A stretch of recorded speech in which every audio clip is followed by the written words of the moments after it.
మగజాతి ఆనిముత్యం ఏదో అన్నట్టున్నారు. సప్తగిరి గారు ఇప్పుడు మిమ్మల్ని అందరితో మాట్లాడతారు ప్లీజ్. యా తమ్ముళ్ళు ఎలా ఉన్నారు?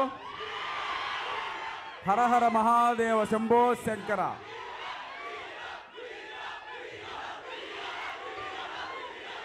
తమ్ముడు చూడ్డానికి అర్జున్లా ఉన్నాడు, అథ్లెట్ లాగా, కానీ టైటిల్ భీమా అని పెట్టారు. గుద్దితే మామూలుగా ఉన్నది గుద్దులు ఈసారి చెప్తున్నాను.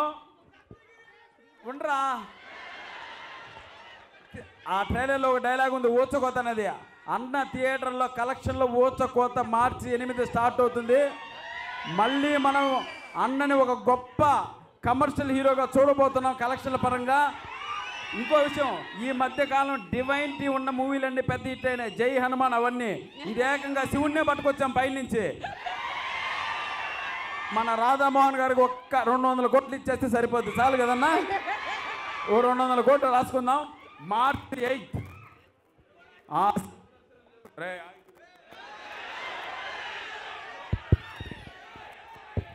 మార్చి 8 ఆ శివుని దర్శనం చేసుకుని డైరెక్ట్గా వచ్చి భీముని దర్శనం చేసుకోండి, అదిరిపోతే. ట్రైలర్ అయితే నిజంగా చెప్తున్నాను, పూనకాలు తెప్పించిందా మీకు? Welcome to Telugu cinema industry. Harsha గారు సార్, సీరియస్గా చెప్తున్నాను, ఈ మధ్య కాలంలో ఇంత టెంపో ఉన్న ట్రైలర్ చూడలేదు సార్.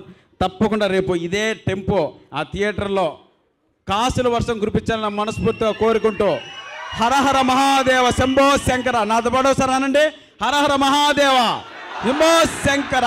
జై భీమ్, జై భీమా. అది ఎవరు? Thank you sir, thank you so much Saptagiri గారు. అప్పటి నుంచి ఒక హీరోయిన్ భలే ఉందిరా పక్కన కదా. వెళ్ళేటప్పుడు నెంబర్ ఇస్తా, సరేనా?